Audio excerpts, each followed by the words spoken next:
ফিলিস্তিনিদের অধিকার আদায়ে মুসলিম বিশ্বকে এক হবার আহ্বান জানালেন প্রধানমন্ত্রী শেখ হাসিনা। তিনি বলেন, ফিলিস্তিনিদের অধিকার দিতেই হবে, এটি কেউ কেড়ে নিতে পারবে না। এবছরের হজ কার্যক্রমের উদ্বোধন করে যারা ধর্মের নামে সন্ত্রাস করে তাদের ব্যাপারে সোচ্চার হওয়ার আহ্বান জানান প্রধানমন্ত্রী। আরও জানাচ্ছেন সৌমিত্র মজুমদার।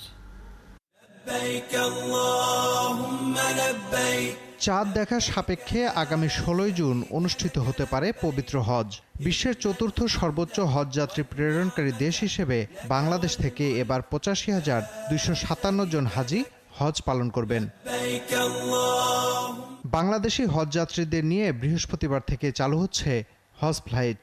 হজ কার্যক্রমের উদ্বোধনী অনুষ্ঠানে প্রধানমন্ত্রী বলেন, আগামীতে আরও নিখুঁত হবে হজের ব্যবস্থাপনা। প্রতিবারই যখনই যা যাচ্ছেন, যে কোনো সমস্যা হচ্ছে সেটাকে আরো উন্নত করার পদক্ষেপ নিচ্ছি।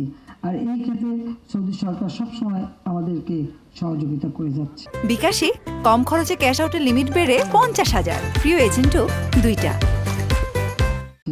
গাজায় গণহত্যার শিকার ফিলিস্তিনিদের অধিকার আদায়ে নিজের মতো মুসলিম বিশ্বের নেতাদেরও সোচ্চার হওয়ার আহ্বান জানান প্রধানমন্ত্রী। আরব ভূখণ্ডে তাদের জায়গা তারা পাবে, এটা তাদের অধিকার। এই অধিকার কেউ কেড়ে নিতে পারে না, কাজে সেই অধিকার তাদের দিতে হবে।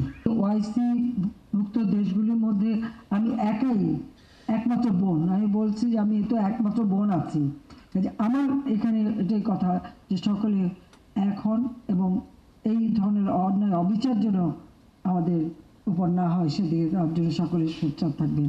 ধর্মের ভুল ব্যাখ্যা দিয়ে ধর্মের নামে কিছু মানুষ বিশ্বব্যাপী সন্ত্রাস কায়েম করছে, তাদের প্রতিহত করারও আহ্বান জানান শেখ হাসিনা। মানে ধর্মীয় অনুভূতিতে আঘাত লাগে এ ধরনের কোনো কাজ যাতে কেউ না করে।